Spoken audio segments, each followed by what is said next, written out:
por que seria um comitê importante para vocês? Muitos de vocês não entendem o que um comitê da área da saúde pode, por exemplo, apreciar eticamente um protocolo da área da educação, da matemática.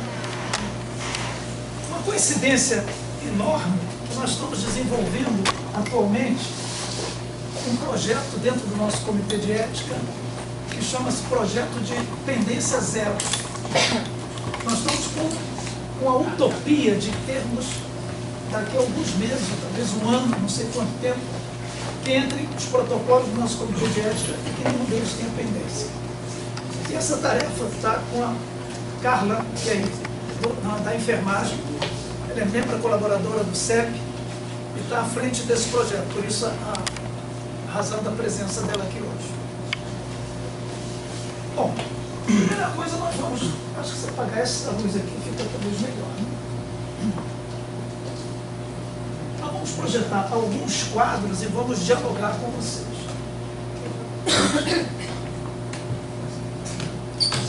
Como assim?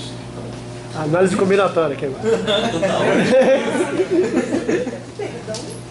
Ética em pesquisa biomédica. O que vem a ser isso? A primeira coisa que eu posso...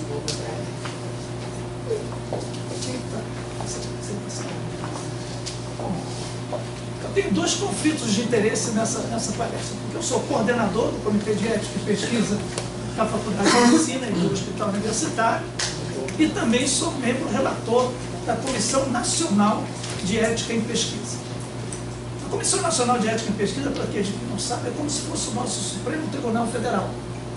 Existem alguns protocolos que precisam de ter dupla instância ainda hoje. Vamos discutir isso mais à frente. Ou seja, ele é aprovado no Comitê de Ética e depois tem que ser aprovado por nós também na Comissão Nacional de Ética em Pesquisa. Na área de vocês, um grande exemplo seria, por exemplo, um projeto da educação e matemática que tivesse financiamento do exterior, ou o projeto fosse elaborado por uma universidade estrangeira. Na nossa área, frequentemente, são os projetos da indústria farmacêutica. Outro tipo de projeto que tem que ir à CONEP também é a população indígena. Então, existem alguns projetos que ainda hoje precisam dessa dupla instância. Isso está perto de acabar, porque a CONEP, nós somos 806 CEPs em todo o Brasil. Eu, além de relator da CONEP, sou membro da Câmara CEP. A Câmara CEP é composta de 6 profissionais, eu sou o único médico, nós temos uma equipe de 30 funcionários que supervisionam todos os 806 CEPs do Brasil. É uma tarefa assim que vocês não têm ideia da abrangência dela. Tudo que vocês possam imaginar. Registro de CEP, renovação de CEP, muitas denúncias que nós temos que apurar, saber o que está acontecendo nos CEPs. Fazemos inspeções nos CEPs para saber os CEPs que não estão funcionando bem, se eles estão se adequando às normas. Então, uma série de tarefas que nós temos. Para isso, eu passo toda a última semana do mês em Brasília, nessa reunião da Comissão Nacional de Ética em Pesquisa. Por que eu disse que isso está para acabar? Porque saiu uma resolução do Conselho Nacional de Saúde da acreditação dos CEPs. O que seria a acreditação? A Comissão Nacional de Ética em Pesquisa, a CONEP, está pensando em escolher cerca de 10 a 12 CEPs no Brasil que vão ser acreditados. Estes CEPs acreditados vão ter o poder de dar um parecer de qualquer protocolo sem precisar ir à CONEP. Isso é um processo de descentralização da Comissão Nacional de Ética em Pesquisa. Evidentemente que o nosso CEP hoje é um dos maiores do Rio de Janeiro, um dos maiores do Brasil, e certamente nós vamos postular essa acreditação. Nós gostaríamos de estar entre esses 10 a 12 CEPs, o nosso CEP da Faculdade de Medicina e do Hospital Universitário. Para vocês terem uma ideia do volume de trabalho do nosso CEP, nós esse ano vamos ultrapassar 400 protocolos originais. Isso gera para nós cerca de 2.000 a mais de 2.000 pareceres. Por quê? São os relatórios, as pesquisas de vocês geram no máximo relatórios semestrais. Vocês não têm eventos adversos, como tem pesquisas por medicamento, não tem desvios, eu imagino que não tem desvios de protocolo, não devem ter outras notificações. No máximo vocês têm relatos semestrais e emendas. Vocês estão fazendo uma pesquisa em educação e matemática em 3 escolas, e aí, de repente, vocês querem colocar uma 4ª ou uma 5ª escola. Aí se submete com uma modificação do protocolo, uma emenda ao Comitê de Ética. Por isso, de 400 protocolos, geram-se, às vezes, esse número é sempre multiplicado em torno de 5, em torno de 2.000 pareceres por ano. Isso é um movimento que está entre os 3 maiores do Brasil. Para isso, o nosso CEP funciona toda quinta-feira. Agora, você vai começar a entender porque muitos protocolos vêm para nós. Nosso CEP é o único do Brasil que funciona toda semana em 2 turnos. Com isso, significa que se vocês entram com um projeto, vocês não têm a maioria dos CEPs no Brasil, funciona uma vez por mês só. Porque não precisam funcionar mais do que uma vez por mês. Alguns 15 dias e pouquíssimos com uma semana. Com 2 turnos em uma semana, só o nosso. Em segundo lugar, de frequência, nós temos um CEP de Manaus, que funciona toda semana, no turno da manhã, porque eles têm N projetos de população indígena. Então eles têm muitos protocolos também. Não tem indústria, não tem nada, mas tem indígena. Então eles precisam de, porque tem pós-graduação, tem tudo, eles precisam de ter, como tem um volume grande, eles precisam de funcionar em uma semana. Mas o nosso funciona de manhã e de tarde. Bom, próximo, por favor. Tudo que nós vamos dizer aqui, passando, está baseado nos 4 princípios da bioética, né? Que é a não maleficência. Nós não podemos causar nenhum mal ao indivíduo. E aqui, que entra no capítulo de risco, o mal aqui não é somente mal físico, como a gente tem lá na área da saúde, não. O mal pode ser constrangimento, com perguntas que vocês possam fazer a um aluno, por exemplo, lá do curso fundamental ou do curso médio, na área da educação. Então, nós vamos comentar isso mais à frente. Tem um conceito mais amplo para nós. Muitas vezes, mal ou risco, as pessoas associam sempre a coisa física, a área da saúde. Vai fazer uma cirurgia, qual é o mal que isso vai fazer? Vai tomar um medicamento, qual é o mal que isso vai fazer? Mas não é só isso. Nós temos que causar bem. Nossa pesquisa. O bem pode ser individual ou para a coletividade. Se eu pego um voluntário, vocês querem fazer uma pesquisa na área da educação, vocês pegam voluntários, às vezes aquele indivíduo vai ser beneficiado pela pesquisa. No entanto, o resultado da pesquisa de vocês vai beneficiar a coletividade. A autonomia é fundamental, porque o indivíduo tem que estar em pleno vigor, em pleno uso da sua autonomia para participar ou não de uma pesquisa. Vocês não têm muito esse problema, mas vocês imaginem lá um médico que tenha seu paciente lá no nosso ambulatório, tratando de uma doença crônica há 5, 10 anos, tem um excelente relacionamento com o paciente, e num determinado momento esse médico vira pesquisador e convida o paciente a se tornar um participante de pesquisa. Ora, ele vai dizer que não? Ele está numa situação de extrema vulnerabilidade, como nós chamamos.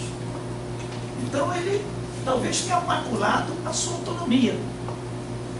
Se vocês estão no ambiente militar e o coronel pergunta ao sargento se quer participar da pesquisa dele, você acha que o sargento vai dizer que não? Então essas coisas são apanágio do Comitê de Ética intermediar essas relações de autonomia e diminuição da autonomia. Isso é muito importante. E vocês, quando pesquisam com criança, e criança para nós é toda aquele que é menor de idade, que tem menos de 18 anos. Então 17 anos para nós é criança. Nós não consideramos que a criança tenha total autonomia e ela precisa de concordar, mas precisa de ter o seu representante legal, pai ou mãe também, ou outro representante legal que concorde com a pesquisa. E a justiça e a equidade é muito relacionada à pesquisa de medicamentos. Vocês já ouviram falar? Aquilo que eu tiver que falar que vocês não entenderem, por favor, me interrompam. Pesquisa de medicamentos. Você quer pesquisar um determinado medicamento A com um medicamento B. E durante a pesquisa se faz o que se chama análise sobre aqueles resultados. Uma comissão, geralmente, de fora da comissão da equipe de pesquisa.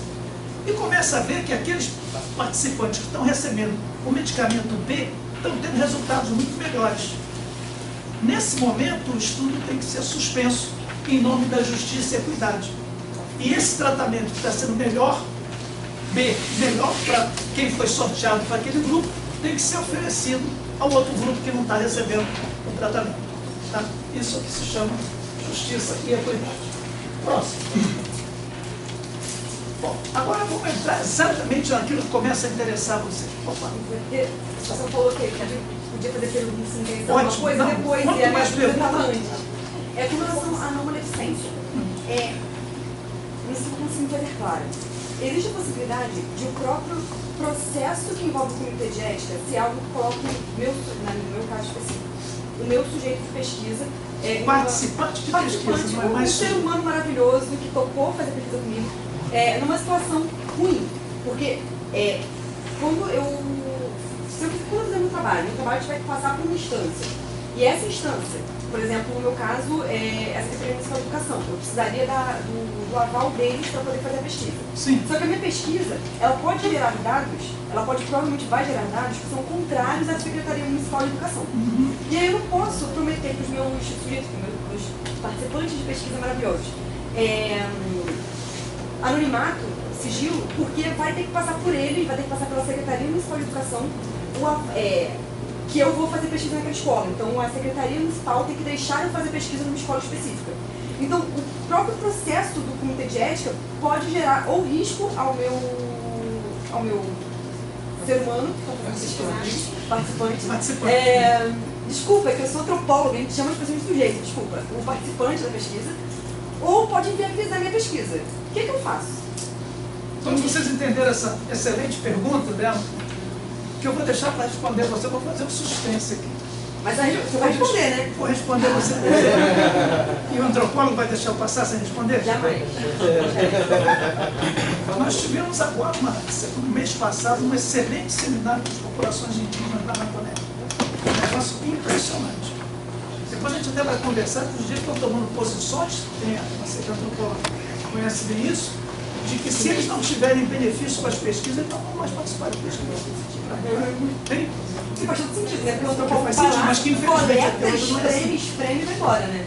Tudo que ela falou aqui está relacionado com o termo de consentimento livre e esclarecido. Risco para o participante, risco até hoje para o pesquisador. Se você quiser fazer uma pesquisa com usuários de crack, você vem para o meu comitê de ética, você tem que me explicar direitinho como é que você vai ser protegido. Senão eu não vou aprovar o seu protocolo. Mas vou deixar em suspense, você vai ver que isso é possível fazer. É possível fazer protocolo sem termo de consentimento livre e esclarecido. Inclusive, na área de ciências humanas e sociais, já não chama-se mais nem termo, é simplesmente o registro. Nós vamos chegar lá. Quando eu fiz mestrado era termo, a gente teve que fazer o TCLE, e isso era pré-requisito, senão a plataforma Brasil não me deixava... Essa informação está completamente desatualizada. É que da época do mestrado. É que da época do mestrado, quando eu fiz mestrado eu tive que passar pelo comitê de ética, que foi a pior vivência da minha vida. Foram 6 meses foi no até nosso ter... comitê? Foi no comitê nosso? Eu não sei, eu era da UERJ quando eu fiz mestrado. Não, é Eu não. Foi uma experiência horrorosa. As experiências por falta de comunicação, por isso a prova, mais uma vez, nesse programa, os pesquisadores têm uma ideia do certo completamente equivocada, em termos de prazo, em termos de como nós trabalhamos. Eles não têm ideia do que se faz em termos da proteção do participante da pesquisa e até do pesquisador. O registro, ou o termo de consentimento livre, na realidade é um documento que, quando assinado, tem valor jurídico para proteger, inclusive, o pesquisador. Mas eles não sabem disso. Não há essa informação, infelizmente, nos cursos de pós-graduação. Vamos guardar a sua pergunta, vamos chegar lá. Essa é a primeira pergunta que nos fazem, muitas vezes mandam e-mails lá para o comitê de ética. Eu tenho a seguinte pesquisa, precisa passar no comitê de ética? Sim ou não? Quais são as pesquisas que precisam passar no comitê de ética? São esses 3 tipos de pesquisa. Pesquisas que, individual ou coletivamente, vocês podem trabalhar com educação em escola, numa população indígena. Você trabalha com indígena Não, eu trabalho com antropologia urbana. Trabalhei na casa de parto. Trabalhei na casa de parto de Realengo, trabalhei com parto humanizado. Então, vocês podem trabalhar com uma unidade básica de saúde. Então, é um coletivo, não é um indivíduo. Aí você faz pesquisa com uma escola, ou com uma sala de aula, comparando com outra sala, que uma sala sofreu um procedimento didático, que a gente chama pesquisa, um ensaio antes e depois, e uma outra sala sofreu outro tipo de procedimento didático na área da matemática, e depois vocês querem comparar quem se ouve melhor lá na prova mais distante. Então você não está fazendo pesquisa com um aluno, mas sim com uma sala de aula. Tendo como participante o ser humano. O ser humano tem que estar envolvido, senão não precisa de comitê de ética em pesquisa em ser humano. Em sua totalidade ou partes dele. O que é a totalidade? A pesquisa da indústria farmacêutica pega a totalidade. Vou enfiar um remédio pela boca do paciente, ou vou dar uma injeção na veia, eu vou usar todo o paciente. Mas pode ser parte dele. O que é parte dele? Eu quero trabalhar com uma biópsia. Eu vou pulsionar um tumor e eu quero fazer um estudo daquele tumor. Eu operei, eu fui, agora já, depois que entrei no comitê de ética, não faço mais assistência, fui cirurgião de tórax. Eu operava um pulmão, uma parte do paciente, pulmão com câncer. Depois alguém quer pesquisar os estudos naquela peça, naquele pedaço de pulmão que eu retirei do ser humano. Então isso é o que se chama, é um ponto muito sensível na pesquisa. É a retirada do material biológico do ser humano. Ah, mas eu não fiz mal nenhum a ele, eu colhi um sangue, eu colhi uma urina, eu colhi uma saliva.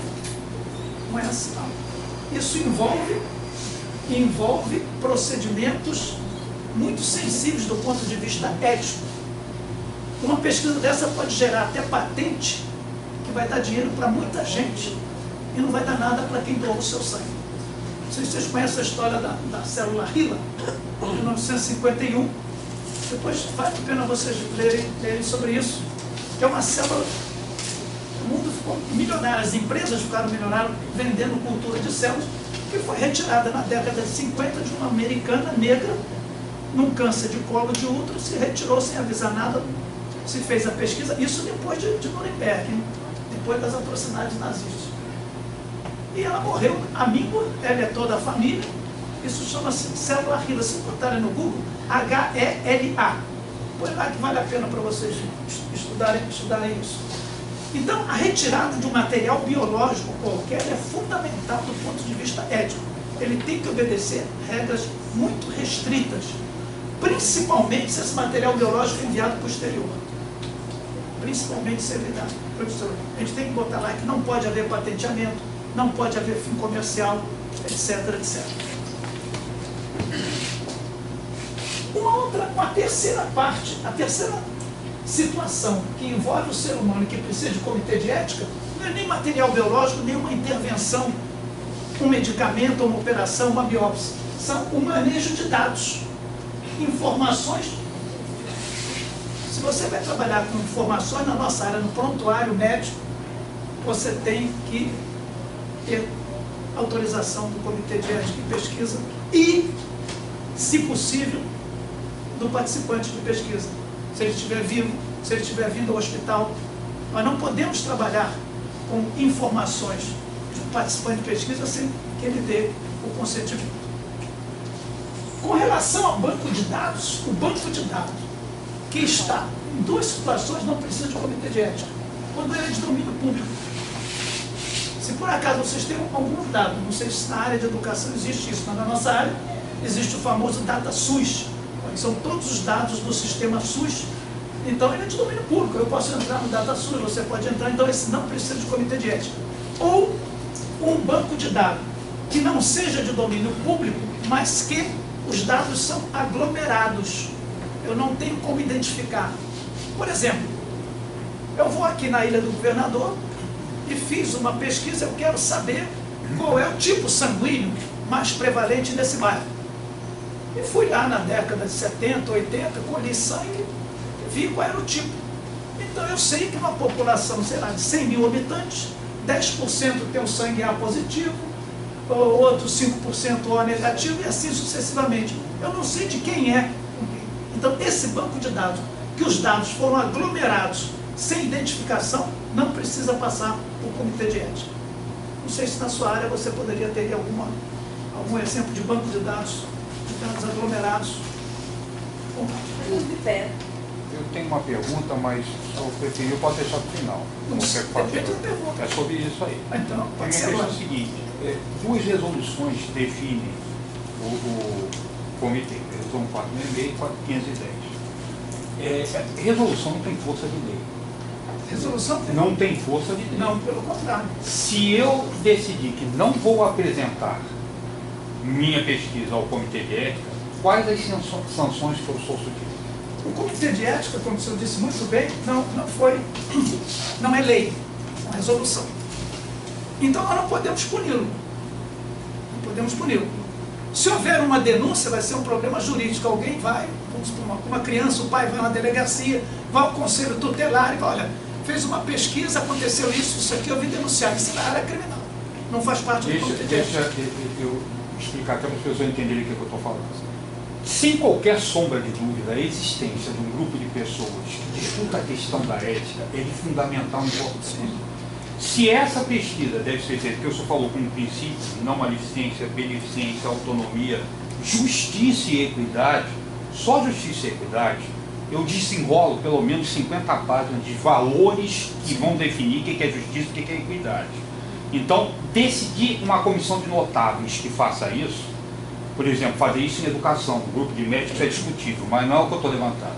Minha preocupação é a seguinte: tem a ideia geral de que eu, por exemplo, que vou fazer entrevista com 8 pessoas de terceiro grau, fazendo 3 perguntas sobre o que ele acha do vestibular, eu perdi e estou perdendo um tempo mensurável para passar 8 perguntas com o comitê de ética.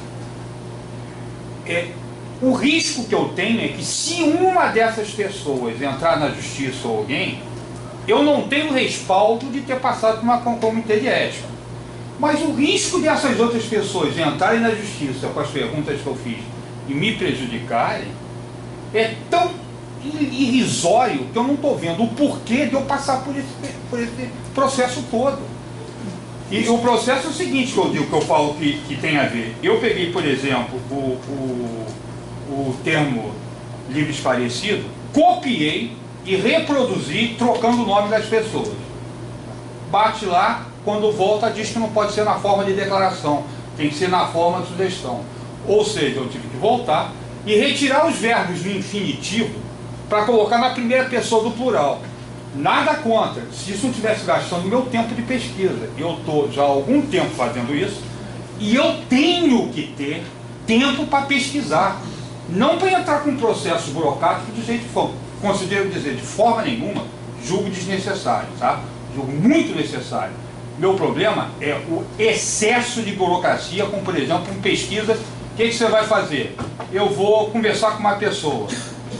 Por que não uma regra básica para que isso seja feito, ao invés de passar, claro, tem pesquisa, não tem nem dúvida que tem que passar com um comitê de seríssimo. Uma situação do exagero, por exemplo, está se matando mosquito com escopeta. Entendeu? Essa é a minha posição. E é tempo gasto. Tempo gasto. As pessoas não sabem, por exemplo, que não há sanção que possa ser feita. Para ser sincero, eu só estou cumprindo cada universidade federal. Eu não vou fazer com que a universidade, o pessoal daquele instituto, senão já tinha descido, dançado fora logo. Vou fazer 4 perguntas. Como é que foi sua participação no vestibular? E eu demoro 6 meses, vai e volta 30 vezes a pergunta, a minha participação. Essa questão da necessidade, o que é necessidade, o que é dever? Qual a obrigação das pessoas nisso?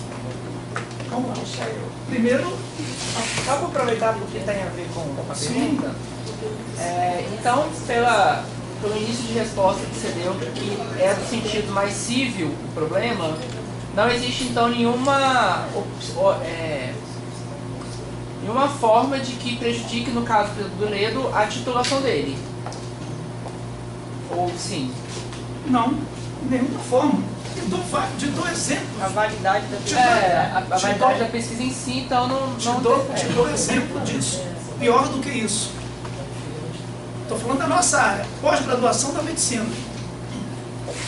Muitos trabalhos não entram no comitê de ética. Chega perto da qualificação, do mestrado, do doutorado, o orientador diz, bom, mas passou no comitê de ética, mas tinha que passar, tinha. Ou seja, a pesquisa já tinha sido feita. Não há apreciação ética de uma pesquisa feita. Isso é problema da pós-graduação. Vai ser problema da pós-graduação, vai ser problema das boas revistas que têm um bom fator de impacto. Na área da saúde, nenhuma revista com bom fator de impacto abre mão da aprovação no comitê de ética. Por quê?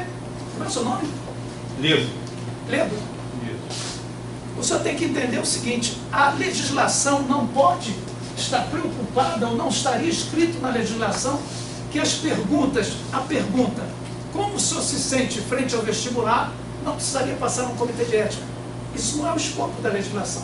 A legislação tem que proteger o participante de pesquisa para todas as perguntas que eventualmente possam ser feitas, e dependendo da faixa etária dos participantes de pesquisa. Então, não se sinta aí atingido por alguma decisão de algum comitê de ética. O senhor disse, eu perco muito tempo. Essa parte agora cabe a mim, porque esse é um processo operacional. O que o senhor significa com o senhor dizer perda muito tempo para fazer a apreciação no comitê de ética? O que o senhor quis dizer com isso? Olha só. Eu entrei no processo, voltou, eu organizei, tive muita dor de cabeça, acabei indo inclusive fazer o curso lá. Aí eu peguei. Foi o nosso comitê? Foi, comitê de vocês. Eu peguei Só um parênteses. Acabei de fazer o curso. O nosso comitê é o único comitê no Brasil que tem isso que ele acabou de falar. Você vai lá Nós fazer o oferecemos curso. um treinamento para quem vai submeter o protocolo à Plataforma Brasil. Esse é um dos objetivos, um dos itens do nosso projeto Pendência Zero. Olha só, vamos ver alguns pontos para mim ver. Primeiro, eu peguei um termo livre esclarecido, troquei o nome das pessoas, o nome da pesquisa, inclusive a primeira vez que eu mandei, retornou para uma besteira, eu utilizei o de Santa Catarina, e ao invés de colocar o nome do nosso comitê aqui, eu deixei de Santa Catarina, ele retornou, falou, pô, troca, não chegou nem a você. Você concorda que essa Claro, besteira tem. Aí eu mandei. Quando eu mando, ele retorna porque não está de acordo com o que deve ser escrito. E se não está de acordo, quando eu copiei de um próprio comitê de ética, eu já perdi um tempo considerável refazendo. Dentro dele tinha uma outra observação. A forma com que você está se dirigindo à pessoa que será convidada não está adequada porque a linguagem está complicada.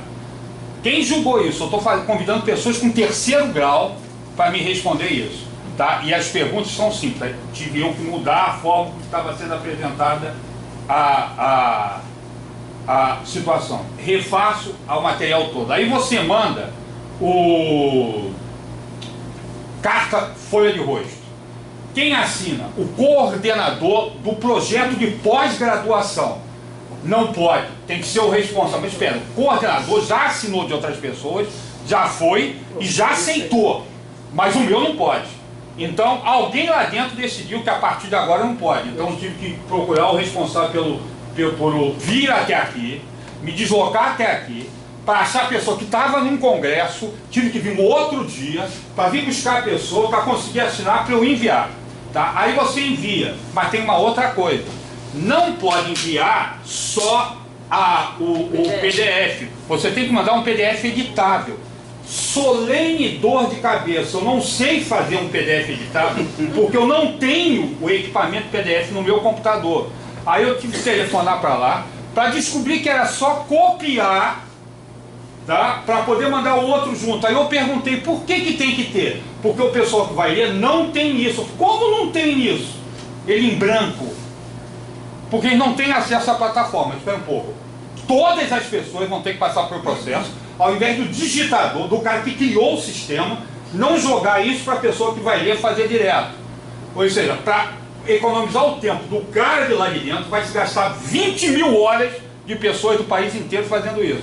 Ou seja, as voltas que eu dei para conseguir fazer isso foi uma coisa espetacular. Graças a Deus, isso aí, parabéns para vocês, fui extremamente bem recebido por telefone, pelas pessoas lá, muito notável, mas eu acho que há um gasto excessivo de tempo em algo que, por exemplo, no meu caso, poderia ser feito Inclusive eu falei com o pessoal daqui, tentar fazer um que chamam de guarda-chuva, um monte de projetos de uma vez só, para passar. Alguém aqui dentro vai fazer o curso, faça o curso, e alguém aqui dentro passa a dizer, não, isso aqui tá legal, não precisa mandar para lá. Tá? Ou não, isso aqui vale a pena mandar para lá, porque está mais complicado que o normal. Agora, todos os pesquisadores do país inteiro ter passado pela aprovação que eu passei para conseguir fazer pergunta para meia dúzia de pessoas. Bom, então vamos responder, vou dar duas respostas. Eu queria inclusive engatar, porque é uma dúvida. Mas essa reunião é para isso mesmo. Tá, é sempre o mesmo grupo ou tem vários grupos dentro do CEP para fazer esse tipo de avaliação dos protocolos? Nós se reúne toda quinta, né? A equipe se reúne toda quinta-feira. Vários grupos, como assim? Sim, tem o CEP. Dentro do CEP são as mesmas equipes ou tem vários? Não, um grupo só. Nós somos 15 relatores. Pois é, porque isso que ele está falando aí é uma coisa que aconteceu inclusive comigo. Por exemplo, eu sei, tem projetos aqui que passaram só com a assinatura do coordenador, inclusive eu li e reli todo aquele negócio lá, estava lá na folha de rosto, inclusive estava escrito lá assinatura e tal, beleza? Não estava escrito assinatura e carimbo, até porque já está escrito o negócio todo. Aí, primeiro, voltou porque não tinha o carimbo. Então, Olha, assim, então eu faço. aí voltou porque faltou o carimbo. Aí eu mando com o carimbo dele. Ele falou assim, não, mas não, agora não serve mais ele, agora tem que ser do outro diretor, não sei das coisas. Aí isso foi um mês para colocar a folha de rosto. Senhor, por favor, entre ali na plataforma e mostre isso de que voltou do nosso CEP pedindo um carimbo. Não, passa antes na mão, me parece. Vê se eu estou falando besteira. Tá? Da menina da coordenação. É ela que rápida, que volta rápida pra gente. Eu não vou fazer isso agora, sabe por quê? Sabe por que eu não vou fazer isso agora? Porque não fica registrado. Ele vem aquela mensagem assim, ó, na tela. Eu tenho isso colado, cortado, colado no meu mas fica computador. registrado, fica registrado. Não fica. Todas as etapas que voltam. Fica registrado. Sim, mas a mensagem inicial... Porque tanto não fica, porque o único e-mail que eu recebi foi o último agora. Porque toda vez que tem uma passagem, normalmente você recebe e-mail, certo? Eu não recebi nenhum, não recebi agora. Então, só por Quando eu mandei gentileza, depois. Só por gentileza, mande CEP@HUCP, exatamente o que o senhor está dizendo aqui. Eu tenho uma foto, exato, inclusive, ele mostra tudo bem. isso, que foi recusado um documento que não tinha o carimbo. Sim, tá escrito aí, eu posso mostrar. Já aconteceu isso? Olha lá. Não é a primeira vez, Não. Estou falando pelo nosso CEP. Se foi em outro. Não, o nosso Mas sim. eu tô dizendo que isso parece que acontece. Hein? O nosso. Isso parece que é comum acontecer. O nosso. A senhora está dizendo o nosso CEP? Não, tô dizendo que eu acho Não, que o meu foi o nosso. Eu tô falando no geral, essas coisas Ainda são não chegou à conclusão. Isso, por gentileza, me mande isso. Tá. Por Pode senhor, ter tem falha. duas coisas para dizer. Primeiro, agradecer ao senhor por elogio ao CEP, isso é nossa obrigação. E segundo, dizer o seguinte: eu acho que toda essa complicação que o senhor passou, infelizmente, lamentável que tenha acontecido isso, faltam duas coisas que eu posso lhe dizer. Primeiro, prazo. Nós temos 40 dias para dar um parecer. O nosso comitê de ética não tem nenhum parecer dado acima de 30 dias. É verdade. Segundo, eu posso lhe garantir que se alguém entrar no portal CEP e ter todas as instruções, o senhor não vai ter nenhum desses problemas que o senhor teve. Entrar no hospital universitário, portal, comitê de ética e pesquisa. Como o senhor entra quando vai submeter uma revista? As instruções estão todas ali. Tudo o senhor falou, certamente quem botou o projeto na plataforma não leu as nossas instruções. Tenho certeza absoluta Eu disso. só falo que eu li tudo e faltou carimbo. Então o senhor também, não existe carimbo no nosso portal CEP. Exatamente. Mas estava falando que faltou o carimbo da instituição. Não, isso que eu estou dizendo, não existe isso lá. Eu sei, eu li, ainda, Não, sim, a minha não, resposta não não é existe, essa. Não, Mas eu, Fábio, esse feedback é importante. sim. Não precisa ficar brigando. Não, é isso que eu estou e dizendo. reporta. Isso, eu vou reportar. Saber quem Claro pediu o carimbo. porque claro que pode haver falha tanto de um lado quanto do outro, não tenha dúvida. Com E ele tem que relação- ser. com relação- Inclusive a crítica que eu falo não é isso, continuo falando que foi extremamente bem recebido.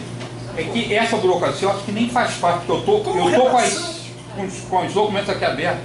Com Não é relação- o problema de vocês, com eles relação- engessaram vocês. Mas nós somos representantes com relação à assinatura na folha de rosto de coordenador de programa. Quem leu a folha de rosto, vê lá, entre parênteses, responsável pela instituição. Um coordenador de programa não é responsável pela É instituição. verdade, Está mas... claro? Sim, mas Está claro, né? o que aconteceu? Como outros aqui, pelo menos uns 3, Se aconteceu passou, isso, a gente achou que podia. se aconteceu isso, Porque é mais próximo da gente. se aconteceu isso, o senhor está dizendo que já tem uns 3 ou 4, foi erro nosso. Agora eu gostaria que me mostrasse isso. Não, tem tudo. Aí a gente está perdendo... Se o senhor me manda o número do cara... cara... Não, não, se o senhor me simples manda... ali. Sim, mas eu preciso... Isso é uma coisa importante para saber como o meu CEP está funcionando. Não adianta só dizer aqui, o senhor tem que mostrar. Olha, me manda o número do CAI. Me manda o número do CAI com cópia para os colegas que estão aqui presentes, que eu vou lhe responder com cópias também. Não há como, só existe uma verdade. Sim. Alguma coisa, ou aconteceu alguma coisa errada, sim, pediu um carimbo na assinatura, ou vem uma assinatura que, se for, por exemplo, uma assinatura, eu assino lá e não digo embaixo quem é, não fico sabendo. De repente foi isso que pediram um carimbo, para identificar a assinatura. Se for isso, está certo. Não, se for isso, está certo. Não, mas não é isso, tem o nome da pessoa. Posso fazer uma pergunta? Aí no caso, quem seria a pessoa certa para ter assinado esse? Não, está escrito lá, diretor. Responsável, mas está escrito na folha de rosto, gente. Está escrito. Está escrito. Tudo bem, porque eu já... O coordenador não é o responsável da instituição. Vocês me desculpem, mas não é. Isso não é certo. Só estou falando. A gente só buscou a pessoa mais próxima. Foi dito que isso é como se fosse uma burocracia. Não é a burocracia. Não, isso não. O responsável da instituição é que tem que assinar. Sim. Não é o coordenador. Então nós vamos criar essas pendências. E claro, se põe lá, como o senhor disse, foi um erro, saiu o CEP do outro local. Nós vimos, lemos todo o CEP, todo. Tá, então o meu devolveram imediatamente. E nós também erramos. Se nós pedimos, repito aqui pela última vez, se nós pedimos um carimbo indevidamente numa assinatura que estava correta, que eu sei que é do diretor e tudo está errado. Então eu quero saber para a gente corrigir os nossos erros. Que é importante, a importância nossa é corrigir os erros. A folha de rosto não tem nada a ver com a apreciação ética. O pessoal precisa entender qual é, mas vou comentar isso aqui, a importância da folha de rosto. Ela é que vai na Comissão Nacional de Ética e Pesquisa, vai saber classificar todos 600 mil pesquisadores que estão hoje na plataforma Brasil. Todos têm que saber que o Instituto de Matemática tem tal e tal pesquisa. Se ela não estiver muito bem preenchida, não vamos saber nunca. O Brasil não vai saber disso. E o pesquisador diz, poxa, mas uma assinatura, isso não tem nada a ver com o pessoal da saúde diz muito isso. O nosso CEP é muito mais criticado pelos meus pais da saúde do que pelo pessoal da CNS, que tem uma legislação própria hoje que nós obedecemos. Isso, por exemplo, o senhor comentou, logo no início da sua fala, um projeto de educação sendo num comitê de ética e pesquisa da área da saúde. O comitê de ética e pesquisa não é da área da saúde. Isso é um conceito totalmente ultrapassado. Todo comitê de ética deve ser multidisciplinar. Multidisciplinar. E aqui, eu já fiz um convite para não tinha ninguém da área da matemática, eu já fiz algum convite ao Agnaldo para vir nos ajudar lá no comitê de ética e pesquisa. Quando eu estive lá, ele também me convidou. Mas é lógico. Então, o vice-coordenador que dá a coisa está dentro do nosso, um dos nossos. Mas então isso é um elogio ao senhor. Eu sei disso, eu não estou... Só é convidado naquele treinamento quem ele vê certas características. E o senhor disse não. Esse é o problema. Quem lembra, tá vendo? A gente quer agilizar o negócio. No comitê, a primeira coisa que eu vou fazer é um tratado geral sobre ética, vai dar um trabalho... Mas então, ótimo, mas é isso que a gente precisa.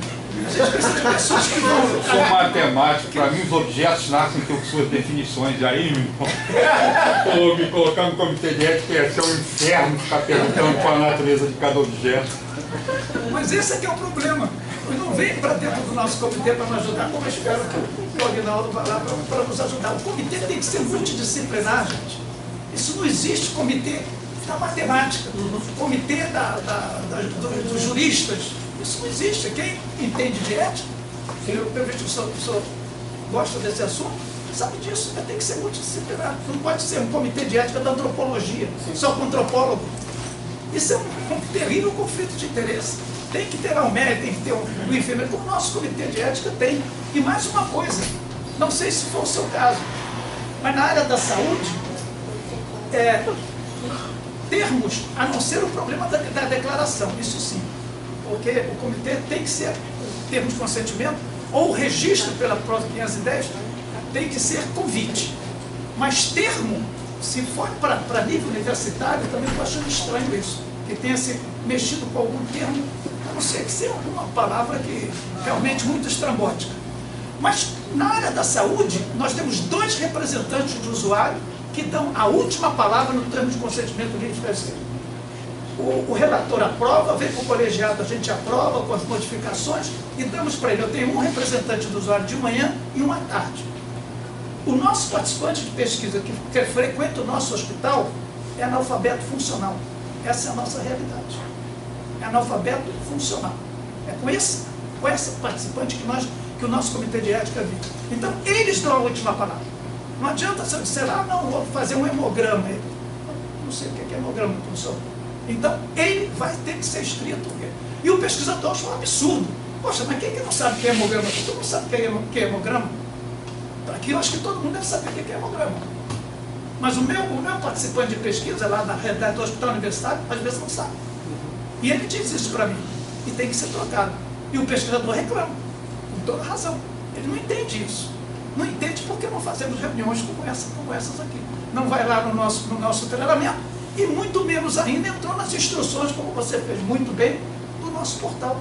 Quando eu vou submeter para uma revista, você diz assim, olha, você tem que submeter de cabeça para baixo. Eu fico de cabeça para baixo e submeto. A gente vira, mas professor, isso não me interessa, para de pensar. A revista aqui é assim, eu sou editor de revista também. Então o que está ali tem que ser, não adianta pensar. Problema do PDF editado. O que acontece é o seguinte, o PDF editável normalmente é comprado. Então a gente abre a possibilidade de fazer uma coisa em branco, sem as assinaturas no Word, para poder o indivíduo não ficar lá. Você já mandou na Conep com 806 CEPs, ele digitando tudo que está na folha de rosto, não é muito mais fácil ele copiar e colar? E a assinatura vem em PDF. Isso é uma coisa para facilitar e não para complicar. Pelo contrário, não é para complicar, é para facilitar. Se o senhor tem um PDF editado, por acaso comprou por outro motivo, então faça no PDF editado, que não tem problema não, a gente não vai pedir um Word em branco. Não é em branco, é sem as assinaturas. Isso é para facilitar. Alguma outra pergunta? Vamos em frente. Bom, a primeira coisa, vamos passar, é a diferença de protocolo e projeto, que muita gente ainda confunde. O projeto é um item do protocolo. Não menos importante é o orçamento. Não existe projeto com orçamento, por mínimo que vocês tenham. Folha de rosto, nós já falamos, a carta de apresentação. Quem submete para a revista sabe, quando você submete, todo mundo assina. Agora, quando tem comitê de ética, não tem uma assinatura, não tem outra. Eu ponho alguém na pesquisa que não sabe o que está naquela pesquisa, isso não existe do ponto de vista ético. A carta de apresentação tem que ser assinada por toda a equipe de pesquisa. Por toda a equipe. Se o comitê de ética não pedir isso, acho que vocês vão reclamar, olha, isso aí está errado. Vocês não podem fazer isso. Currículo vitae dos pesquisadores. A única coisa que nós implicamos com o currículo vitae é o indivíduo que manda o currículo com 10 anos de atraso. Mas nunca nós deixamos de criar uma pendência ou não aprovar, porque achei que o professor Leandro não tem capacidade de conduzir uma pesquisa. Isso não existe. O currículo, simplesmente, nós só devolvemos e pedimos que atualize. Quando chega os currículos com 5 anos. TCDE ou termo de assentimento. O termo de assentimento são para as crianças. Eu vou comentar isso mais à frente, porque eu não esqueci da sua pergunta. Pode passar o próximo. E as declarações várias. Normalmente, uma declaração mais importante nos projetos que envolve intervenção é a declaração de infraestrutura. Eu, no hospital, vou operar um paciente, tem que ter uma infraestrutura. Não posso operar como aparece aí na imprensa lei, o indivíduo fazendo preenchimento dentro da própria residência. Isso não pode. Certamente o senhor não vai ter problema com uma pesquisa numa escola ou com um aluno de 3º grau de infraestrutura. Próximo. Os danos previsíveis de... Essa questão do orçamento. O que eu ponho no orçamento? Orçamento. Primeira coisa, o que não põe no orçamento. Bolsa não faz parte de orçamento. Bolsa não é para projeto, bolsa é para o aluno. Ele fazer o que quiser com o dinheiro da bolsa, não entra em projeto. O orçamento é importante a gente botar o que vai gastar e as fontes. As fontes de onde vieram aqueles recursos. Não sei se vocês aqui têm muita agência de fomento em projetos de vocês. De repente, algum projeto de educação e matemática. No máximo, o pessoal tem patrocinador. A gente ensina, ninguém pede. patrocínio, todo mundo do bolsão. patrocínio. Veja só, Patrocínio, vamos para a galera. o que acontece no patrocinador, como eu disse muito bem? Não é patrocínio, é eu patrocinador. Não é infrequente. Veja só o que o nosso norte no Comitê de Ética, que está escrito lá nas nossas instruções. Sim. Não é infrequente o patrocínio, o próprio patrocínio, especialmente nos projetos acadêmicos. Isso é bastante frequente. O conceito de patrocínio, desde de 2012, mudou. Não é só quem dá dinheiro. Uma instituição está patrocinando.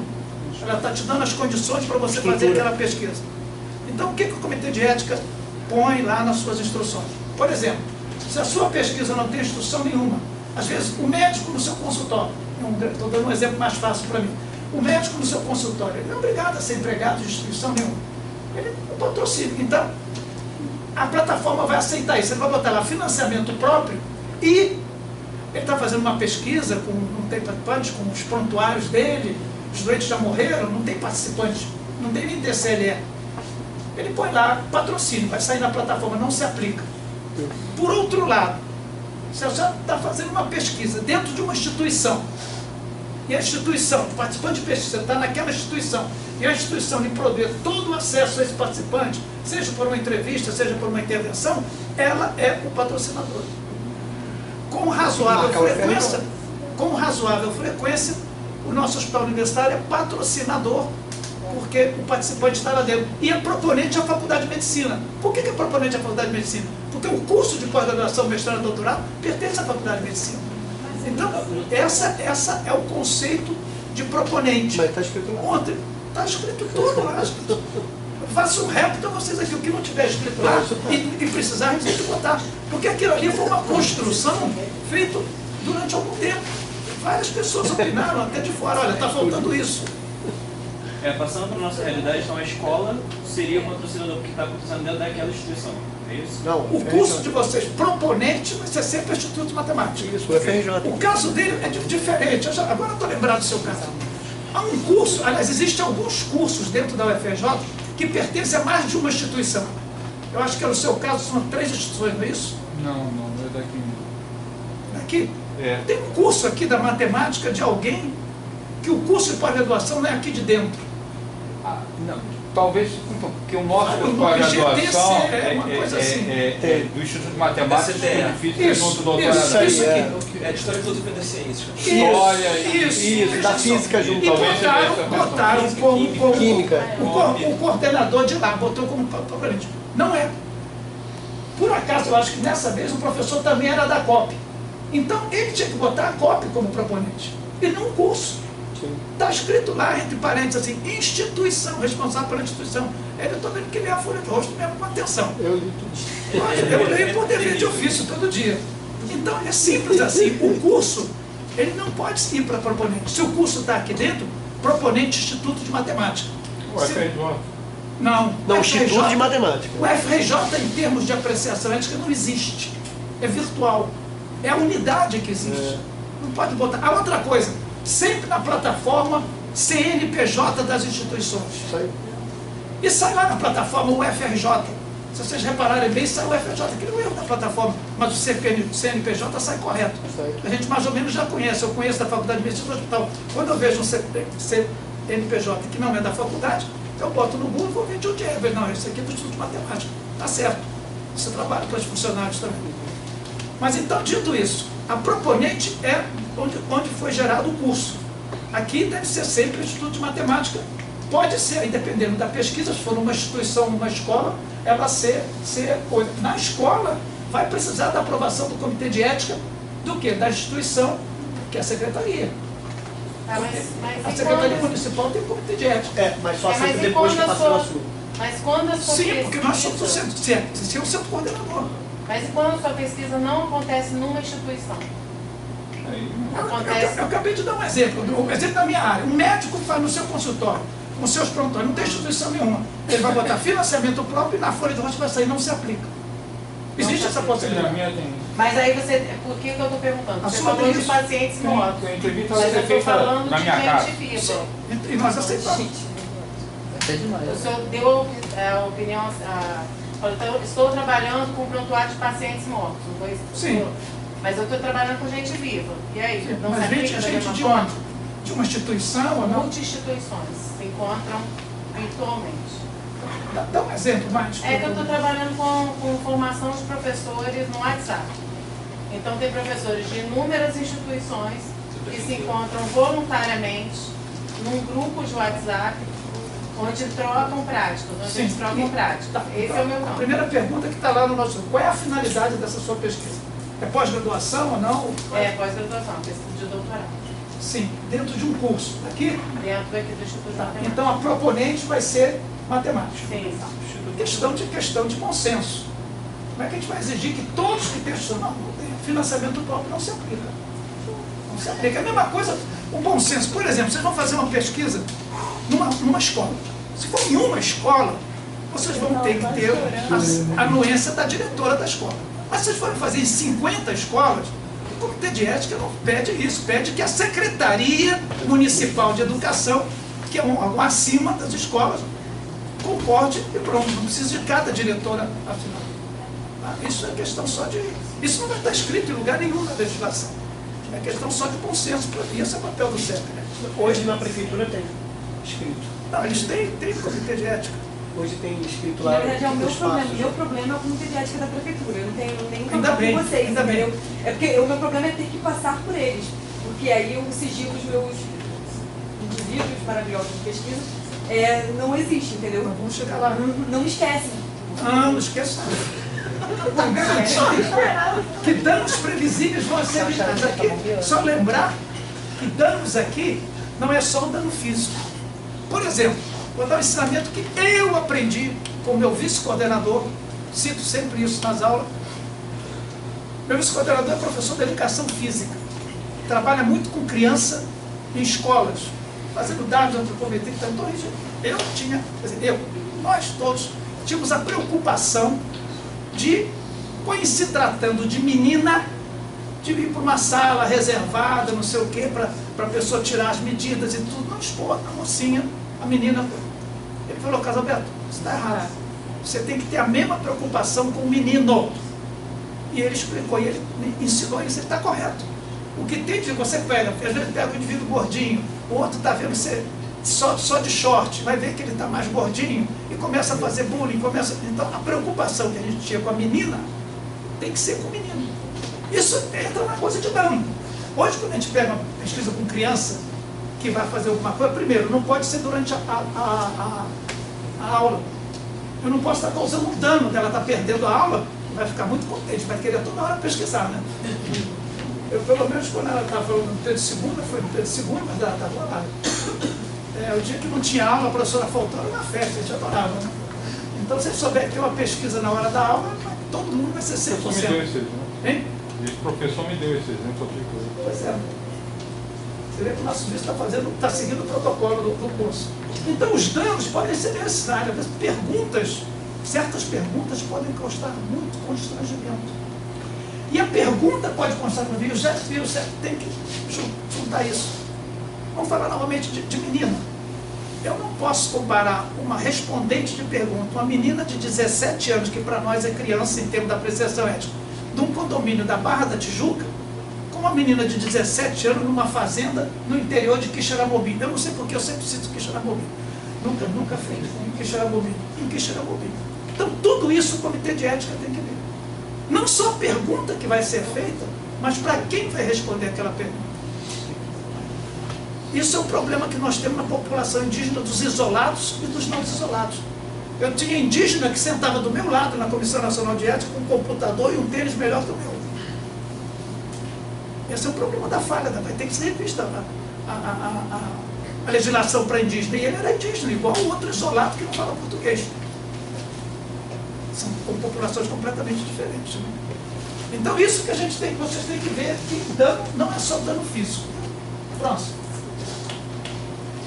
E tudo aqui, vocês não têm muito esse problema, né? Mas nós esperamos a gente ter pernas suficientes para um dia chegar e começar a não aprovar, principalmente, não sei se vocês têm, eu sei que não tem esse problema, trabalho de conclusão de curso na área da saúde, que é um negócio que é só jogar papel fora, matar árvore e tudo, que não serve absolutamente para nada.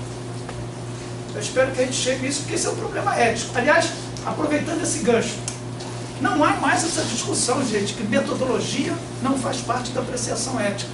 Faz parte da apreciação ética, sim. Eu preciso saber qual é o seu referencial teórico quando o senhor vai... Claro.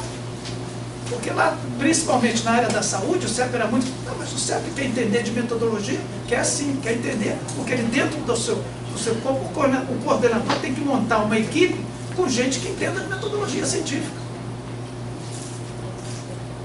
Então, a metodologia, se você não tem um método bom para responder aquela pergunta, isso é antiético. Não é contra o participante de pesquisa. É a ética da pesquisa em si. Próximo. Isso não interessa muito a vocês, porque raramente vocês trabalham com randomização, né? Isso aqui é uma coisa, quando você vai randomizar, não pode, é o que a gente chama sigilo de alocação. Eu dou sempre o exemplo, que eu estou no meu ambulatório, vem a dona Mariazinha, que me traz presente na Páscoa, no Natal, me traz bombom e tudo, e eu entro numa pesquisa e começo a desconfiar que aquele medicamento é melhor do que o outro, e eu não vou botar a dona Mariazinha dentro dessa pesquisa. Isso é vida real, gente. Isso é vida real. Por isso que tem que haver, em randomização de medicamento, tem que haver o que a gente chama de sigilo de alocação. Eu que estou randomizando não posso saber para que lado eu vou colocar a dona Mariazinha. Próximo. Bom, esse é um outro grande problema, né? O problema da confidencialidade e privacidade. Proteção de imagem, não estigmatização dos participantes. Hoje, então, esse negócio de não estigmatização, daqui a pouco está suplantando a confidencialidade. Quando nós temos um termo de consentimento livre e esclarecido, nós aceitamos que as garantias de sigilo e confidencialidade estejam dentro do TCLE. Não precisa de um documento à parte. Quando a gente dá isenção do TCLE, a gente pede que seja assinado um TCUD, não sei se vocês já ouviram falar nisso, termo de compromisso de utilização de dados. Vocês têm que se comprometer que os dados vão serem mantidos em sigilo. E aquilo que você falou, não acontece nada. Eu estou lá do outro lado e sei, se não houver uma denúncia. Se houver uma denúncia, porque não é que eu não quero fazer isso. Não tem problema, você vai, toca a sua pesquisa, não tem TCUD, não tem nada. Aí vem uma denúncia. E as denúncias são as mais... Nós estamos recebendo hoje cerca de 1 a 2 denúncias por semana. 1 a 2 denúncias por semana, são 800 e 600. E a denúncia, 99,9% é briga. Briga, às vezes, até entre casais. Então, imagine a gente nessa função. Que aí começa a aparecer. Olha, ele está fazendo uma pesquisa que não tem harmonização dos dados, está fazendo uma pesquisa que não tem, não protege imagem. Não tem. Fora disso, só denúncia tem de trabalho. O que acontece com as denúncias? O que nós fazemos, apurando, vendo que houve um ilícito, a gente manda para o Ministério Público. O Ministério Público vai cuidar disso, ou não. Já que não é lei, não tem nada criminal. Né? Ok? Então tem que assegurar a confidencialidade e a privacidade, nesse caso, então, dos meninos e meninas que vão ser examinados, né? E mesmo adultos, dependendo de certas formas físicas, alguma coisa, tem que haver privacidade. Próximo. Autonomia. Não? A gente considera que o menor de 18 anos não tem autonomia. Lá no CCS é muito comum, ele vai passando assim com os estudantes, voltando do almoço, laboratório, peraí, vem cá, deixa eu colher um sangue aqui em você. O cara vai dizer que não. Então esse é outro problema.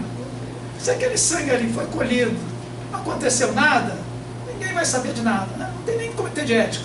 Agora, se não aconteceu, não tem comitê de ética por trás. Tem um hematoma, chegou em casa, o pai ou a mãe, é um advogado, mas que é isso? Como é que fizeram? Você assinou alguma coisa? Não. Aqui na denúncia, não. Por isso que eu estou dizendo, o pesquisador não tem ideia, né, que as críticas que ele faz ao comitê de ética, ele esquece que muitas vezes o comitê de ética tem a função também de proteger o pesquisador. Vamos chegar na sua pergunta. Não, fazendo um suspense. Ela vai contar o que ela está querendo. Não se pode fazer pesquisa em mulher grávida, né? Isso é a legislação vigente até hoje. A não ser que seja o problema da gravidez, lógico. Se eu estou estudando hemorragia do primeiro trimestre da gravidez, tem que ser cuidado. Como não pode haver pesquisa com grávida, cria-se um problema com as grávidas, né? A grávida hoje, coitada, fica sem medicação. Ela está com dor de cabeça, liga para o obstetra, posso tomar o remédio tal que a minha vizinha receitou? Não, é melhor não tomar não, porque ele não sabe se aquilo é teratogênico ou não. Ou seja, está sendo um grande problema ético hoje esse questionamento. Mas até hoje, nós não podemos fazer pesquisa em grávida, a não ser que o problema seja relacionado com a gravidez. E mais ainda, a nossa legislação é uma das melhores legislações do mundo, em termos de ética e pesquisa. Não pode pesquisar em grávida. Mulher em idade fértil, para entrar em pesquisa, tem que ter, é claro que eu estou falando aqui de pesquisa de intervenção, na área da saúde. Eu não estou dizendo que a grávida não possa responder a pergunta, a não ser que tenha uma pergunta que emocionalmente vai provocar um abortamento. O vestibular tem que ter sido. O vestibular é uma praga, só pensar de fazer o vestibular já provoca o abortamento. Mas voltando aqui, não só ela não pode estar grávida, se ela for em idade fértil, tem que ter um exame negativo para gravidez para entrar na pesquisa, e ela tem que escolher, se ela tem vida sexualmente ativa, ela tem que escolher um método anticoncepcional que o patrocinador tem que oferecer e ela está de acordo. E mais ainda, se é uma mulher, mas que tem relações homoafetivas, ela não precisa ser obrigada a tomar anticoncepcional. Então são 4 coisas que o comitê de ética tem que haver. E não para por aí não. Se um participante de pesquisa do sexo masculino, ele primeiro é instado, quando ele entra, que não pode fazer isso, ele tem que usar os métodos de concepção, ele não pode engravidar a parceira, ponto. Mas aconteceu. Se ele engravida a parceira que não está tomando remédio nenhum, ela não participa da pesquisa, ela é chamada ao centro de pesquisa, ela assina um TCLE próprio e ela fica sob a guarda do patrocinador, que tem que acompanhar a gravidez dela toda, tudo que acontecer, o nascimento e tudo que acontecer de bom, de ruim, com o feto também que nasceu. Ou ele está fora da pesquisa, né? Não, está fora não. Não, se ele não concordar com isso, ele não entra. Se ele concordar, o patrocinador, normalmente a indústria, tem que arcar com todas as despesas, inclusive, não só com o nascimento, mas com a criança. Por quê? Está se usando uma droga que não sabe se tem um efeito pelo sêmen ou um efeito teratogênico. Porque está escrito assim, considerar que as pesquisas em mulheres grávidas. Então, assim, a nossa educação, ela não é em pessoas. Ela é por pessoas. Normalmente a educação não tem uma intervenção sobre o corpo. Então, Ali é diferente, é o que eu acabei de dizer. Você pode fazer uma pergunta à mulher que está grávida. Não, isso aqui está se relacionando muito aos medicamentos, vamos dizer assim, quase sempre. Eu não teria outro exemplo para dar aqui agora. Próximo. Isso também, isso é próprio do Brasil, né? O Brasil saiu da declaração de Helsinki, justamente por isso, que a declaração de Helsinki, os americanos, pressionados pela indústria, o FDA abriu mão e aceitam pesquisa com placebo. Todos vocês sabem o que é placebo. É o não tratamento, é a pílula de farinha. A legislação brasileira não aceita isso. Não aceita isso. Você tem que dar o tratamento só em situações excepcionais. Por exemplo, tratamento de raiva humana. Não existe tratamento. Então alguém descobriu uma droga, um comprimidinho que pode curar a raiva humana, quer fazer um ensaio, pode ter placebo porque não existe tratamento. Mas a maioria das vezes toda doença tem tratamento. E não adianta dizer, mas esse tratamento não é muito bom, por isso que a gente está pesquisando. Eu falei, olha, se o tratamento fosse muito bom, nós não íamos autorizar a pesquisa. É claro, é por isso que vocês estão pesquisando. Mas vocês têm que dar, todos têm que receber o tratamento padrão, mais a droga experimental e o tratamento padrão, mais o placebo. Aí pode usar placebo, é o chamado placebo de mascaramento. Tá? Eu só quero mascarar com a droga experimental, mas todos estão tendo o tratamento basal da sua doença. Isso é importantíssimo, né? Isso vale para métodos de profilaxia, por exemplo, vacina ou um método diagnóstico, não é só para tratamento, não. Próximo. Isso também é uma coisa que não tem muita razão, mas é bom vocês, como cidadãos, saber que isso existe. Porque existe um projeto de lei agora, lá pelo Senado, que foi trazido que era a candidata de a vice-candidata de um dos postulantes a presidente da República, que perdeu a eleição. Ela botou um projeto de lei que está no Senado, que vai acabar com todas essas garantias do participante. A garantia disso tem que ter o acesso. Se eu estou fazendo uma pesquisa com um medicamento e ele se mostrou eficaz e seguro, o patrocinador tem que oferecer aos participantes da pesquisa, não vai oferecer para todo mundo, não. Oferecer de maneira gratuita aquela medicação. O tratamento. E mais ainda, não precisa terminar o resultado aglomerado estatístico da pesquisa. Porque o resultado aglomerado pode mostrar que não houve eficácia. Tem um intervalo de confiança que mostrou que o resultado não é o que se esperava. Mas eu tive o benefício individual. Mostrei lá, minha radiografia melhorou, eu fiquei muito bem e tal. Eu tenho que receber a medicação. Vale o benefício individual, independente do benefício do resultado aglomerado, do resultado estatisticamente significante. Isso vale para métodos profiláticos, diagnósticos e terapêuticos. Você falou antes disso que deu uma lei? Não, estão querendo passar um projeto de lei que foi aprovado no Senado, passou para a Câmara, mas por esse negócio de eleição ainda está parado, está numa das comissões da Câmara, que estão pretendendo tirar esses direitos do participante. Com pressão da indústria, lógico. Óbvio.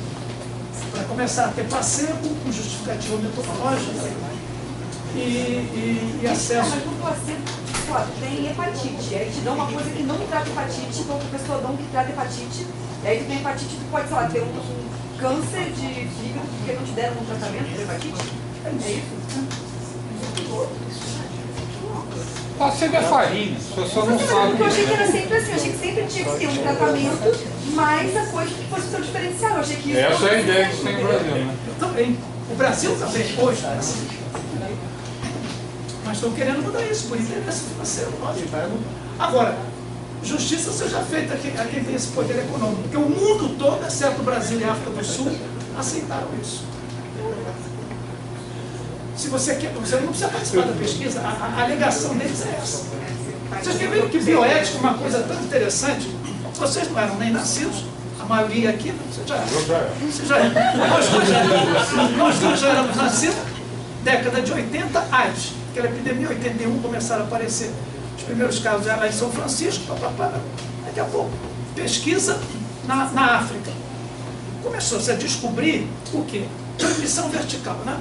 A mulher africana nem sabia, tinha AIDS, chegava na véspera da maternidade, não tinha pré-natal, não tinha nada, sorologia positiva, nascia a criança praticamente 100% de sorologia positiva. Começou-se a descobrir que a primeira medicaçãozinha, o AZT contra a AIDS, se dado aquela parturiente, no momento dela entrar no hospital, horas antes de ter o bebê, diminuía isso a praticamente 5%, de 100 para 5. Estão acompanhando o meu raciocínio. Mas isso precisava ser provado, isso era uma hipótese. A indústria, então, isso foi julgando, fez um protocolo em que fazia o seguinte, randomizava, entrava grávida e sorteava, a senhora vai receber o AZT, a senhora não vai receber o AZT. O que vocês acham dessa pesquisa? Cruel, antiética. Tá, eu sou aqui, sou a indústria que estou fazendo o papel de advogado do diabo. Você acha que é cruel? Então eu digo uma coisa seguinte, vão entrar 100, 50 vão ser beneficiados se a minha indústria patrocinar isso. Se eu não fizer a pesquisa, 100 vão ser prejudicados. Não. Aí eu acho que se merece um tiro na testa.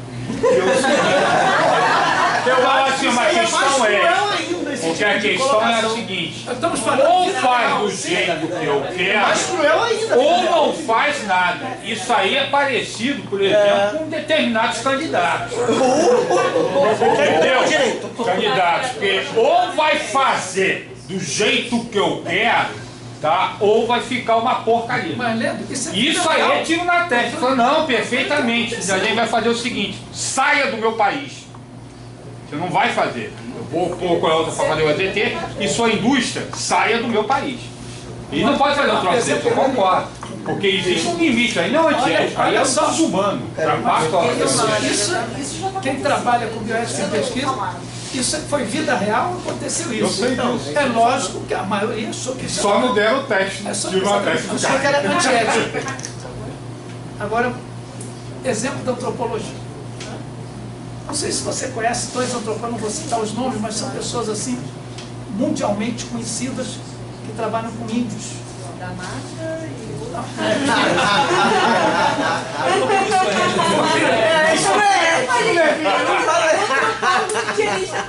Calma, mas você não sabe o que eu vou contar, pode ser que agora você saiba. Ai, meu Deus, fala.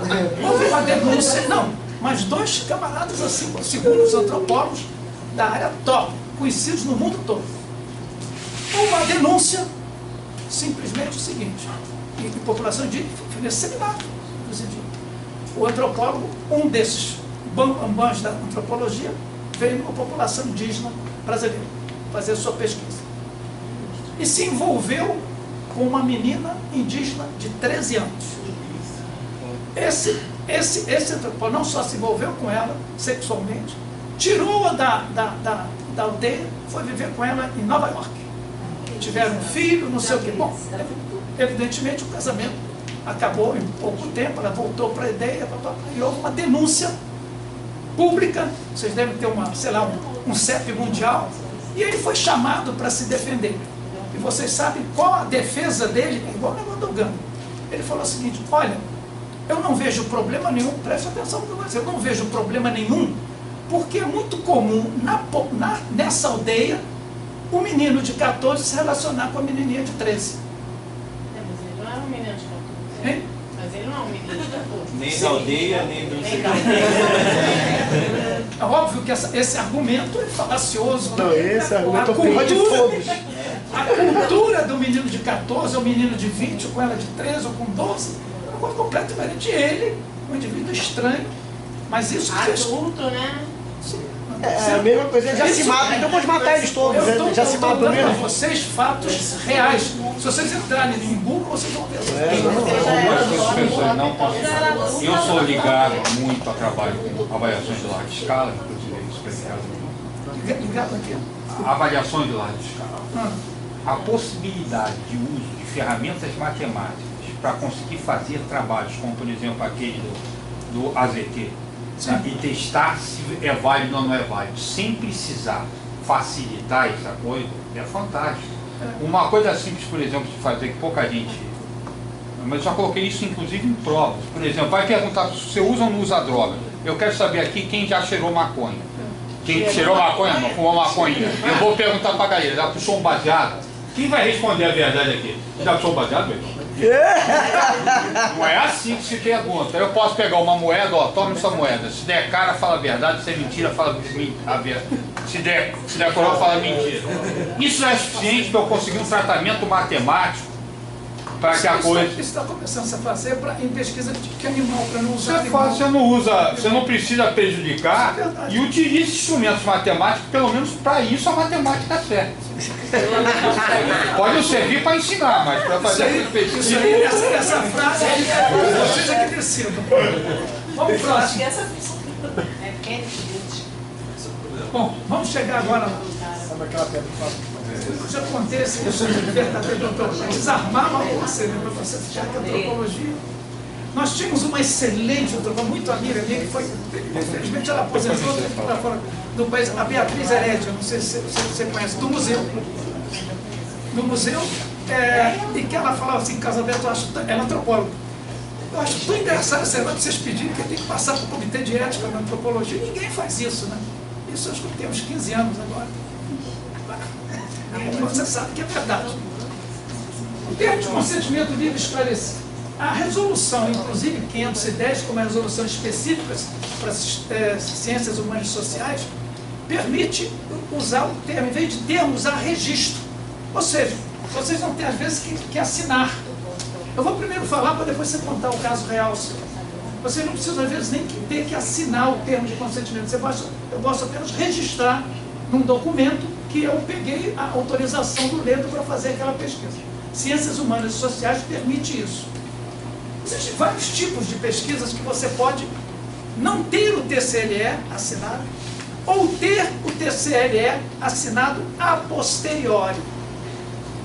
Um exemplo. A Câmara, vocês já tinham ligado a Câmara? Já, mas não tem problema não, que isso é interno isso aí. Não, mas não é por isso não, que eu vou dar um exemplo exatamente sobre isso. Então tá bom.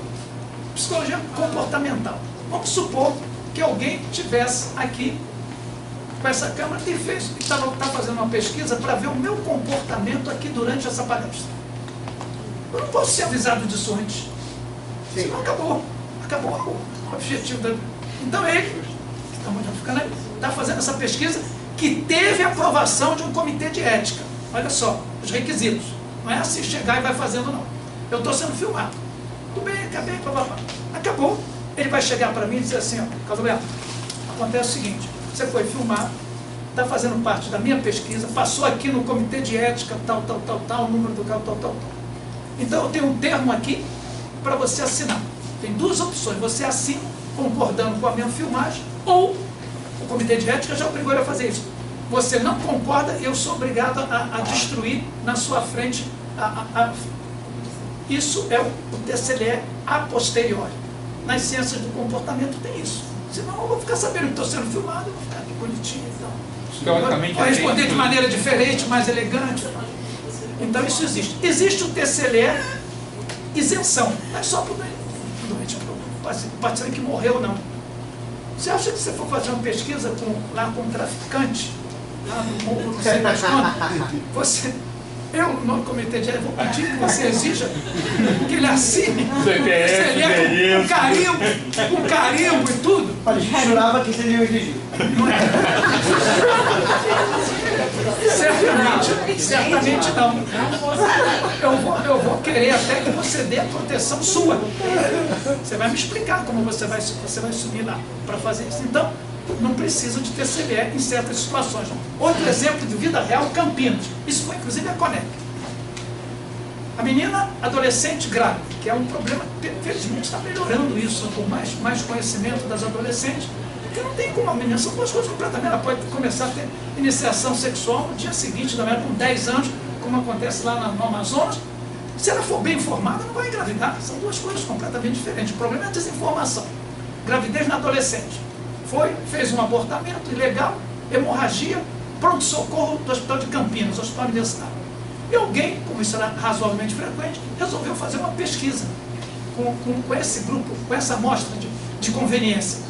Adolescentes que tinham problemas na tentativa de aborto e que vinham à emergência. E o comitê de ética exigiu o TCLE do responsável, do pai e da mãe. Já imaginou ela chegando aqui, papai, tem uma novidade para lhe contar. Eu fiz com aborto, o pesquisador entrou com recurso, foi a Conep. A Conep independente, não. Se a pessoa já tem capacidade disso, engravidar, capacidade de procurar um abortamento, ela não tem, é o problema da autonomia. É uma exceção, a gente tem que lidar com isso. Tem que lidar com isso, não tem sentido você pedir autorização do responsável neste tipo atípico de pesquisa.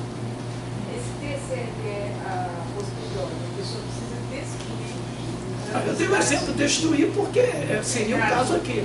Não sei que outro tipo de pesquisa. Não, de repente não precisa de destruir. Não, se não concordar.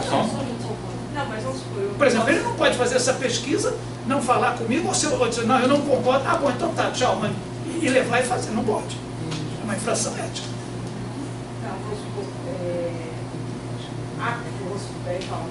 Porque há casos em que se comitimou e criticou tal caso. Não sei como assim. Aconteceu durante a aula, sala de aula, Não dá qualquer identificação do Não haver participante. identificação do participante. Então, essa pergunta é boa, porque eu devolvo a primeira pergunta para ele dar uma resposta. Qual a finalidade disso? É uma publicação, é uma pesquisa ou não? Pesquisa. Vai ser publicado ou não? Então tem que passar pelo comitê de ética. Não, passou, tal, tudo, mas daí filmou. Em sala de aula acontece muito isso. A gente faz uma entrevista em sala de aula, filma, aí de repente o menino fala, não quero mais. Né? Não quero mais. E a gente assina o direito da pessoa sair da pesquisa no meio. Sim, mas não quero mais, então ele assinou antes. Ele assinou antes. E também tem casos do menino que entra no meio do período, não assinou antes da pesquisa começar. Todos posso... teriam. Vamos lá. Se tem um antecedente, todos teriam que ter assinado antes. Ele pode sair a qualquer momento. Sim. Aí os dados serão destruídos. Se ele sair. Os dados até aquele dia que ele saiu pertencem ao pesquisador. Dali para frente, não. Isso vocês não vão ter muito para frente. E na área médica tem. Porque um remédio pode ter que ele tenha efeitos depois. Esse efeito, depois que ele saiu da pesquisa, não pertence mais ao patrocinador. Até aquele dia. Eu posso isolar os dados dele. Mas ele pode continuar aluno participando, Claro. sofrendo a intervenção. Claro, é a mas mesma ele coisa que precisa acontece, que tem que estar no TCL nosso da área da saúde, dizendo, se ele não participar, os cuidados com ele vão continuar os mesmos. Ele tem que acreditar nisso. Né? Esse é o problema da vulnerabilidade. Não, isso pode ser feito, mas com essa condição. Existe uma outra coisa ainda, depois eu quero que você conte o seu caso. A chamada pesquisa encoberta. Né? Você não quer isso, seria um tipo de você não sabe que não sabe o que está sendo feito. Existe uma outra situação em ciências humanas e sociais que o participante quer que conste meu nome. É o contrário. Eu quero que a minha opinião esteja lá, Carlos Alberto Guimarães. Eu faço questão que conste meu nome. Especialmente quando a gente tem a impressão de que isso é um tipo de divulgação, tipo aparecer na televisão, entendeu? Já aconteceu com um participante meu de pesquisa, eles acharem que isso ia ser lido por todo mundo, assim, sabe qual é? E aí eles queriam, todo mundo ia conhecer eles, entendeu? E teve gente. E aí eu vou falar a verdade, eu caguei pra isso e continuei mudando o nome da pessoa, entendeu? Porque eu falei no início, a pessoa assinou que ela estava disponível para o nome ser mudado. Então eu mudei o nome porque podia causar problema na unidade onde ela estava sendo atendida. Você fez muito bem, porque o que vale é igual o exemplo do bicho, o que vale é o que está escrito. Mudei. Existem essas coisas, por exemplo, ciências humanas e sociais é muito E diferente. depois a pessoa reclama que eu botei o nome dela lá e não. Esse negócio de emenda é muito comum, coisa que não pode ser feita na área da saúde, com medicamento, uma pesquisa começar e vocês irem mudando, de acordo com os resultados. Você faz uma entrevista, de repente aquelas perguntas não estão muito boas, você muda para lá. Tudo isso é possível de ciências humanas e sociais. E cabe ao CEP, não existe saúde CEP da Faculdade de Medicina e do Hospital Universitário, ter um corpo qualificado para julgar isso. E nós temos. Então esse que é o problema, e não o contrário, ter um CEP da matemática. Não, mas isso foi curiosidade mesmo. Não, isso, mas é muito, tem muita gente que pensa assim. Foi curiosidade por causa disso. Tem que houve essas coisas aqui, aí eu falei, poxa, deve ter mais de um corpo que passou. Com relação a alguém tinha me perguntado, acho que foi você, por que às vezes vai uma pessoa pergunta, por que chega lá no nosso CEP? Qual o mecanismo? O mecanismo é o seguinte, quem não tem CEP, estudo matemática não tem CEP, você vai lá para a CONEP, vocês não têm CEP, vocês não estão ligados a um CEP.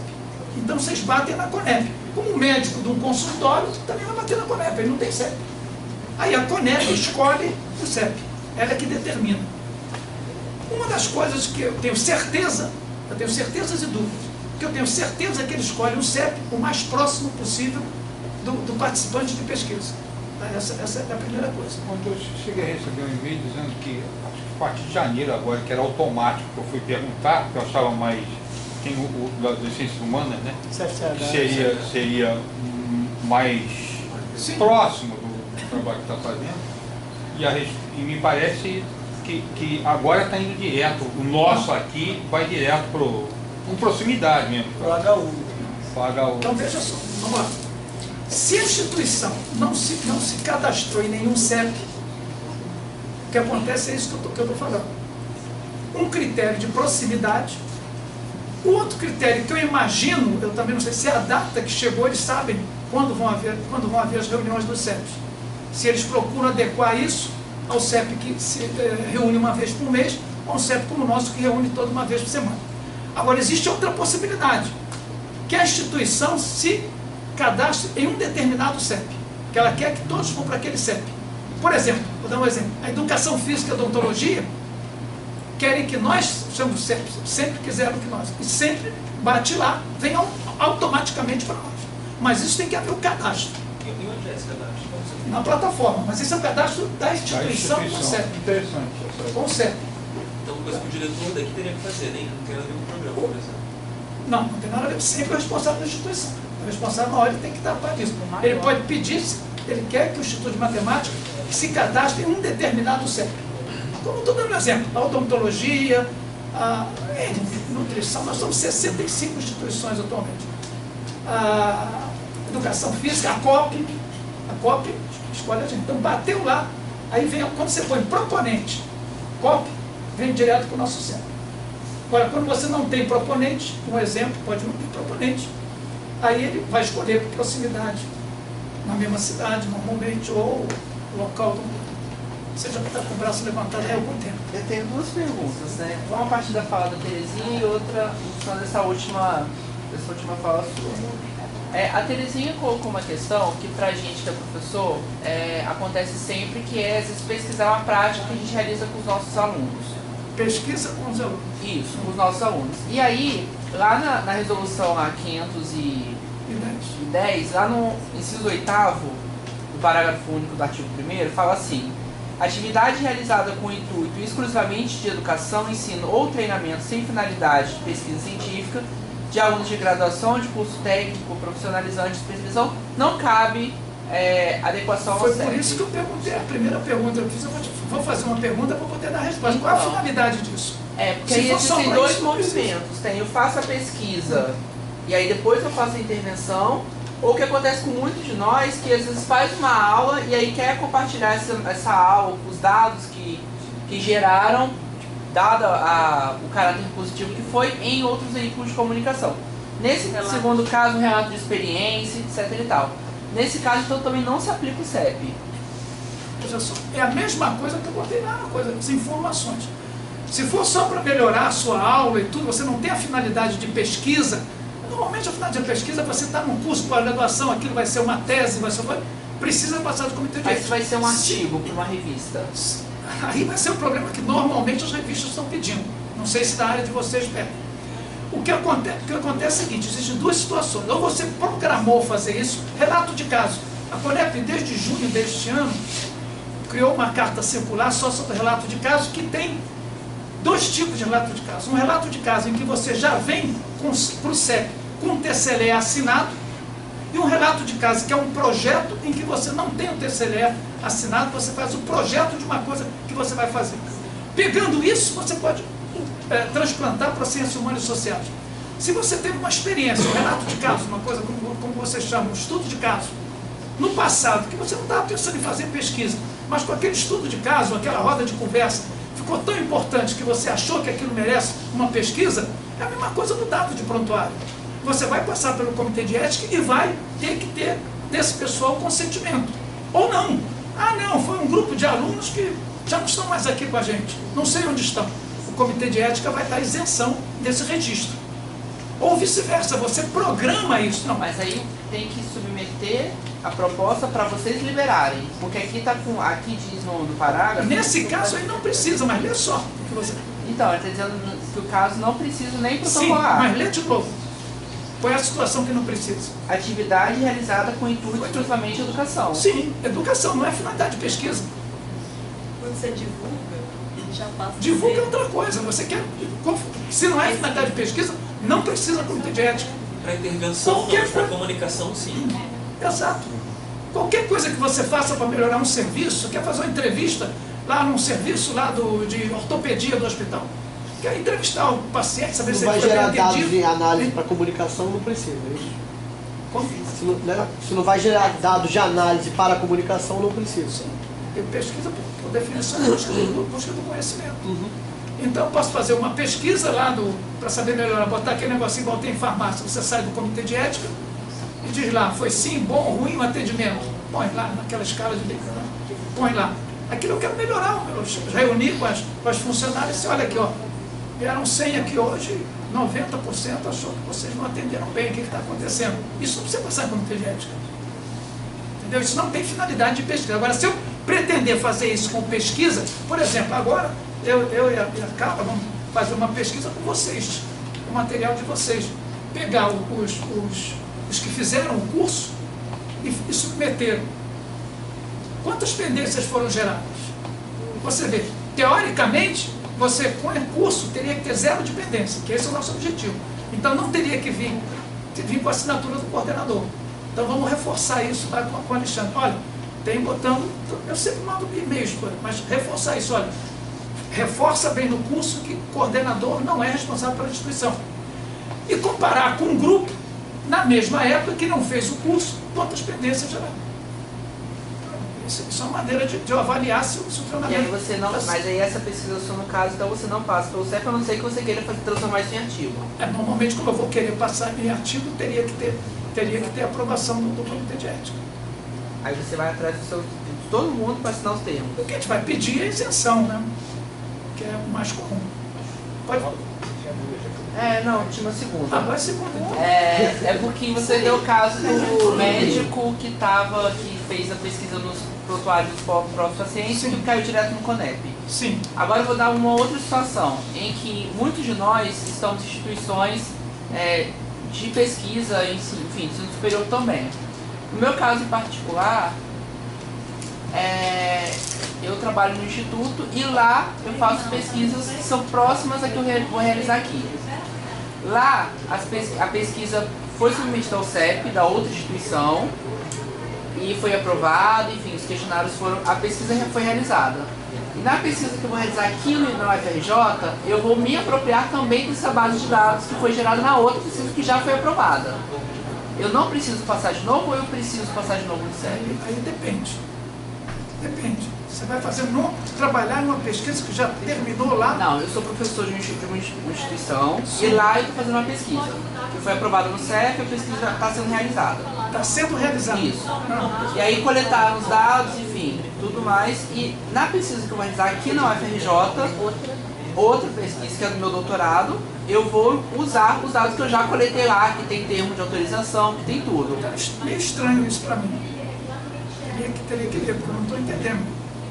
Por exemplo, o questionário do Ledo. Parecendo uma aplicação redundante, você está usando. Não, por exemplo, o Ledo aplicou o questionário com 8 perguntas, mas a pesquisa dele ele vai analisar 4. A minha pesquisa eu vou analisar as outras 4 que ele usou. Tudo bem. Aí eu preciso passar de novo no CEP ou não? O dele tá, o CEP dessa instituição. Bom, então vamos lá. Você vem para cá. Aí vai ser o doutorado aqui. Isso. Qual é o CEP do Instituto de Matemática? Você vai resolver. Se você mandar lá com o Instituto de Matemática não tem, pode ser que caia conosco. O que aconteceu com a dele. Então, mas a minha pergunta é justamente essa. Então eu tenho que, mesmo tendo passado a pesquisa, os instrumentos, tudo aprovado no CEP da minha instituição original, sim, eu tenho que experimentar novamente. Eu entendo o seguinte, teria que ler o seu protocolo, mas em princípio, cada protocolo responde a uma pergunta. Ele respondeu uma pergunta com 4, respondeu a pergunta da pesquisa com 4 perguntas. Você vai responder uma outra pergunta com 4 perguntas. Não pode ser a mesma pergunta dele. Sim. Então é outro projeto. Pessoal, pode usar. Uma intervenção. Vai ter aula aqui agora. Eu senti que o pessoal olhou, o que esses caras estão fazendo? Eu tenho uma proposta. Você tem ainda muita coisa para falar? Não, eu tenho só que perguntar. Sim, mas eu vou falar no senhor, porque eu preciso... Deixa, Camilante, eu tenho uma proposta. Se como tem um público que cabe, se a gente quiser continuar conversando, se tiver disponibilidade, mas uma meia hora a gente pode para B106A, onde nós estamos em aula agora, até 5 da tarde, a gente libera essa sala. Uma excelente ideia, porque assim eu vou ter uma medida da qualidade do que eu estou falando, sabe? Só para ver quantos vão sair daqui para falar.